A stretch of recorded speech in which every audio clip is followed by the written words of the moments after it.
Olá pessoal, bem-vindos aqui ao nosso canal Histórias para Fogueira, nosso canal de mitos e mitologia. Meu nome é Vitor Ariel, eu sou formado em licenciatura em Ciências das Religiões pela UFPB. E então, alguns vídeos atrás, nem lembro qual vídeo foi, vou ter que dar uma olhada pra botar aqui nos cards. Eu comentei que dá pra refutar Freud em 5 segundos. E aí eu tava num ambiente descontraído e tal, foi um pouco piada, mas eu achei que foi um pouco pesado. E mesmo não concordando com Freud, eu continuo achando que dá pra refutar Freud em uma sentença, em 5 segundos. Mas a gente aqui tem um compromisso com a informação.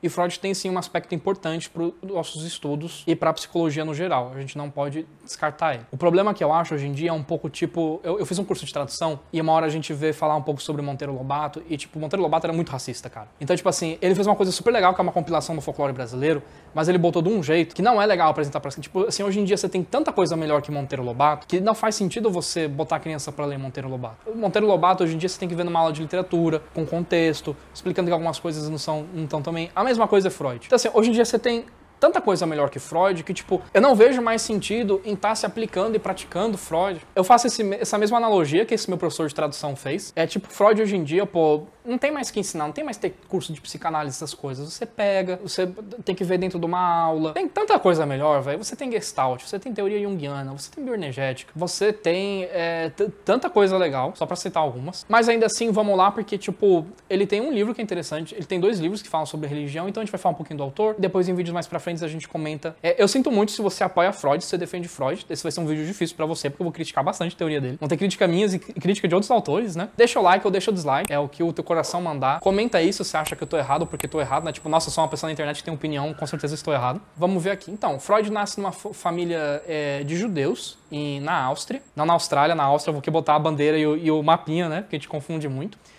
Ele nasce em 1856 e, eventualmente, né, ele vai para Viena, onde ele se forma em medicina e começa a exercer a profissão. No que ele está exercendo a profissão dele, ele começa a notar um fenômeno em que alguns pacientes fisicamente estavam bem. Tipo, acho que os 2 casos mais famosos eram uma mulher que tinha uma paralisia numa perna e uma mulher que eram cegas. Só que quando ele analisou o olho dela e a perna dela, não tinha nenhum dano nos nervos, não tinha nenhum dano em nada. Então, assim, fisicamente elas estavam perfeitamente bem. Ele começa a pensar, então, que pode ser que alguns padecimentos, algumas doenças, elas não são de cunho corporal, elas são de cunho mental, que é o que a gente chama hoje de doenças psicossomáticas, né? Que é quando você tem uma bala emocional, você fica doente, ou começa a ter uma dor. Eu, quando me estresso muito, começo a sentir dor na lombar, porque eu mudo minha postura, é uma dor psicossomática. E aí, então, ele acaba criando, eu tô super resumindo, tá, gente? Ele acaba criando, então, essa teoria da psique, que além do corpo, você tem esse componente emocional e intelectual. Isso, pra mim, é a coisa mais importante que Freud fez, foi notar isso e colocar em debate. Ele ter desenvolvido uma teoria da psique, ainda que eu não concorde em nada com ela, ou quase nada, 90% discordo. Ele ter colocado isso em debate foi, sim, um passo muito importante pra psicologia e pra como aqui no canal a gente vê a simbologia e a mitologia. Só que quando Freud começa a tentar convencer outras pessoas dessa ideia dele, ele não é muito bem aceito no começo.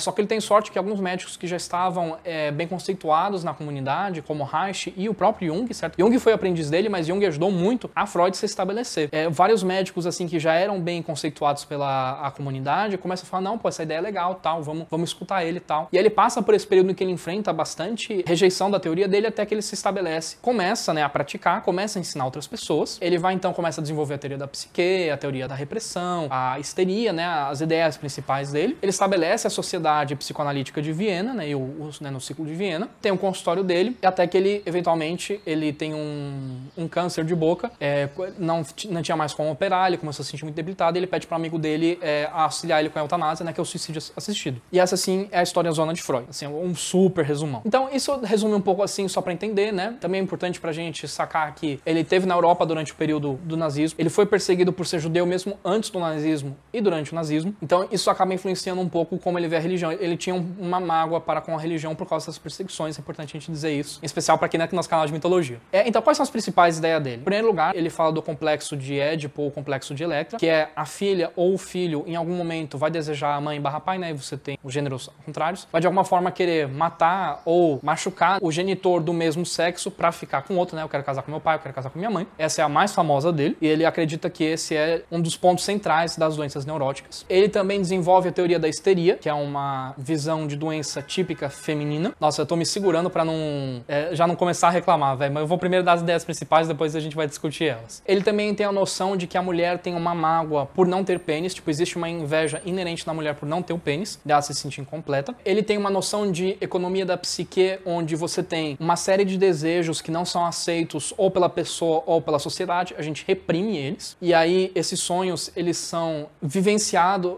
quando você tem um sonho, né, pra ele, né, tipo, na economia da psique, você tem o ego, que é como se fosse você, né, teu nível consciente, você tem o id, que são teus impulsos animalescos ou impróprios, e você tem o superego, que ele é como se fosse a tua voz da razão, né? E ele é muito moldado pelas regras morais da sociedade. E aí, então, conforme você vai tendo impulsos que você não pode executar, né? Tipo, nossa, eu quero matar meu pai pra ficar com minha mãe. Você não pode fazer isso. Então, você reprime essa tua vontade, e isso acaba causando uma série de sintomas neuróticos na pessoa, onde ela só vai conseguir se resolver, né? Tipo, a principal forma de terapia do Freud, né? Você deitava no divã, né? Bem famosa essa imagem do divã.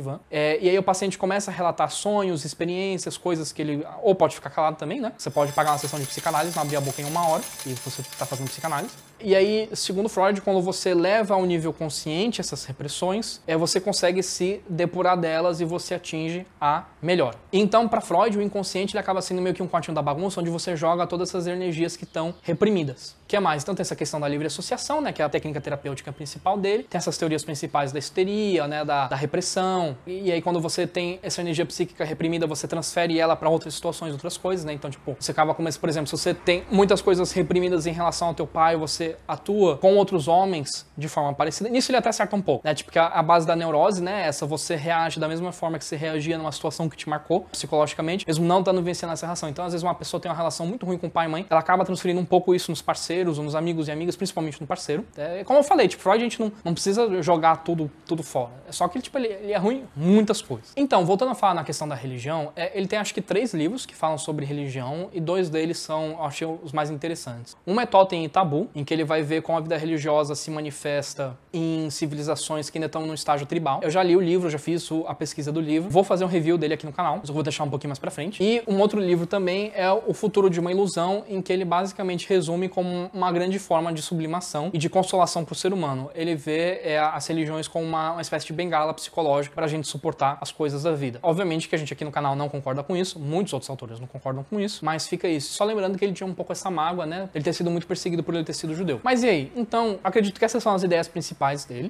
Obviamente que não são todas, porque são muitas. Tem uma obra bastante extensa, tipo, pra ler todo o Freud mesmo, você tem que dedicar bastante tempo. Mas quais são as críticas que outras pessoas têm sobre ele? A primeira, que a galera gosta de falar muito, é que ele receitou uma época a cocaína pros pacientes. Freud foi muito entusiasta da cocaína como um remédio. Vou dar a César o que é de César, Deus o que é de Deus. É muita sacanagem usar isso como forma de difamar Freud, porque muitos médicos e farmacêuticos pensavam isso na época. Antes, você comprava cocaína na farmácia, certo? Depois que viu que era super viciante, dava um monte de problema, que foi proibido. Então dizer que Freud errou feio nisso, tipo, haha, ele dava cocaína, não foi o único. Eu acho sacanagem. Mas tá aí, a galera fala. E o meu principal problema é o seguinte. No livro Totem e Tabu, que eu vou depois falar aqui de forma mais extensa, muitos antropólogos perceberam que neuroses básicas que a pessoa tinha que ter, segundo a teoria freudiana, que tipo assim, toda pessoa vai ter, não tinha. As pessoas não apresentavam. E aí Freud dizia, não, pô, se a pessoa não tem isso, não é que ela não teve. Todo mundo em algum momento vai querer possuir a mãe / pai e matar o outro parente. É que eles não lembram. E você entra num problema básico na ciência, que é o seguinte, a ciência tem regras. E para uma coisa ser considerada científica, você tem que conseguir refutar ela. Refutar é provar que aquilo não é verídico. Então, por exemplo, todas as nossas teorias científicas, pelo menos da ciência bem feita, depois de você fazer um experimento e ver que aquilo funciona, você faz experimentos para tentar fazer aquilo não funcionar, e aí, ó, isso aqui funciona assim, tipo, sei lá, tal processo celular funciona assim, essa organela, né, que são os órgãozinhos da célula, produz tal substância. Como eu posso provar isso?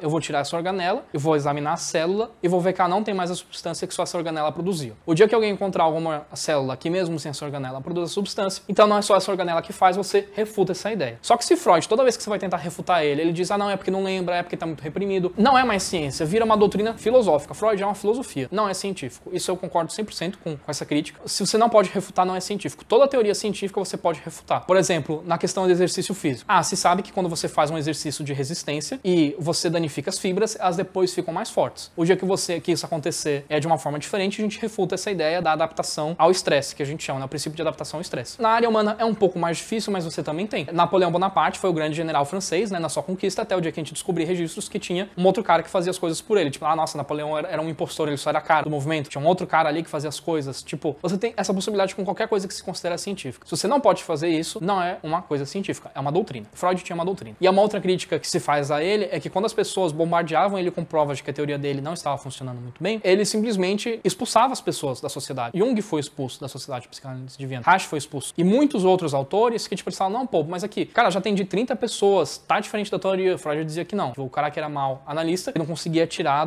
da repressão essas energias. Então, tipo, eu não sei porque o Freud teve quando ele chegou no sucesso, eu não sei porque ele ficou tão rígido em perceber essa contribuição de antropólogos e outros analistas e de alterar um pouco a teoria dele. Outra crítica que a gente tem dele é que, por exemplo, a teoria da histeria, ele criou com um caso, ele atendeu uma mulher e desenvolveu toda a teoria da histeria, que seria a principal doença mental feminina. E, tipo, hoje, você vai tentar publicar uma teoria grande dessas com só um caso, você vai ser rejeitado por todas as revistas que tem. Tipo, se Freud hoje tentasse publicar algumas coisas que ele fez, elas seriam... E muitos autores, viu? Vou até aqui fazer um parênteses, isso é um problema com os clássicos no geral. A gente fica usando e citando e mantendo eles vivos, tipo, enterra esses caras. Tipo, eles não conseguiriam publicar nada no Brasil hoje.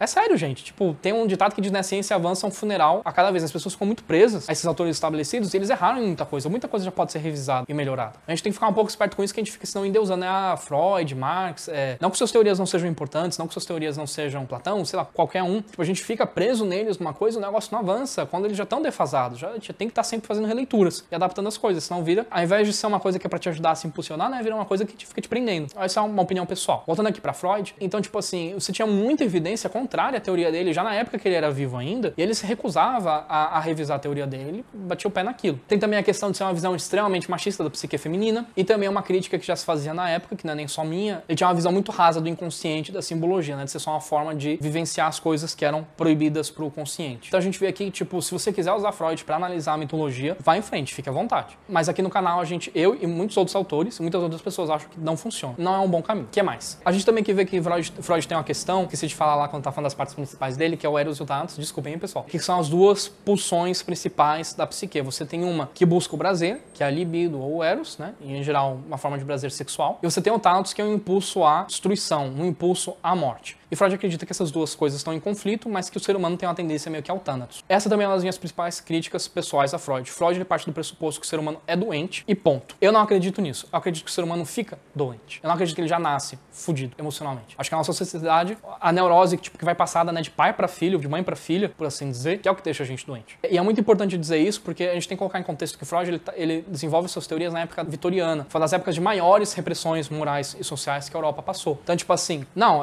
o ser humano ele é histérico, ele é deprimido, ele é louco. Não tem nada a ver com a sociedade ser horrível, repressora e supertraidora de liberdades individuais. Não. É o ser humano que é assim doente. Eu não consigo concordar com isso. Porque se vê que em sociedades menos rígidas, mais igualitárias, as pessoas têm um índice menor de neurose. E vários antropólogos e analistas falavam isso pra ele e ele decidiu ignorar. E também, claro, né, principalmente, isso assim falando a nível de psicologia. Falando a nível de simbologia, a gente já vê que você tem a psicologia profunda de Jung, com uma visão totalmente diferente do inconsciente, as estruturas antropológicas do imaginário de Duhan. Existe um caminho que eu acho que é muito mais complexo e muito mais próximo da realidade, porque muitas pessoas criticam Duhan, por exemplo, Jung, por ser muito fenomenológico, né? Fenomenologia é essa coisa que, tipo assim, você só estuda o evento e não tentando, aquilo existe, ponto, tá aí, tá legal. Mas, tipo assim, refute Jung e encontre uma tribo humana que não tem um sistema simbólico, com os arquétipos básicos do Jung. Refute Duhan, diga aí mitos que não tenham aqueles símbolos que ele categorizou. Então, tipo assim, pode ser uma coisa fenomenológica, pode ser uma coisa mais abstrata, mas você vê que a teoria se sustenta e você pode criticar, você pode atacar. É que você depois você consegue defender. Freud não. Freud te expulsa e diz que é você que é eles que não lembram, que tem amnésia. Vocês entendem agora porque eu fiz aquela piada no vídeo, né? Tipo assim, não funciona, pô. Simplesmente não funciona. Então, ficam aí, né? Tipo, eu trago agora, sim, claro. É muito importante essa questão dele ter trazido esse debate da psique, as teorias dele serviram depois de base para outros autores ampliarem ela, mas essa coisa de ficar endeusando o Freud, eu não acho interessante, em especial se você for trabalhar com essa área de simbologia. Mas eu achei importante, certo? Esse canal tem um compromisso com a informação. Eu trouxe também esses aspectos positivos de Freud, né? Ele iniciou um debate que estava sendo necessário fazer, ele deu um passo além, mas também eu não vejo assim um autor legal para trabalhar esse tipo de material que a gente tem. Espero que vocês tenham gostado do vídeo. Qualquer coisa aqui, deixa aqui nos comentários. Não tá na programação, mas se a galera... O Freud é um autor mais famoso, talvez esse vídeo acabe tendo um pouco mais de visualização, um pouco mais de comentário. Se eu ver bastante comentário interessante, eu posso depois fazer um vídeo continuando essa discussão, tá? Vai demorar um pouquinho, mas a gente faz. E é isso. Espero que vocês tenham gostado. Espero que tenha ajudado vocês. Próximo vídeo a gente vai falar sobre o Tsukuyomi. É mais uma divindade shintoísta. E é isso. Espero que vocês tenham um bom domingo e até a semana que vem.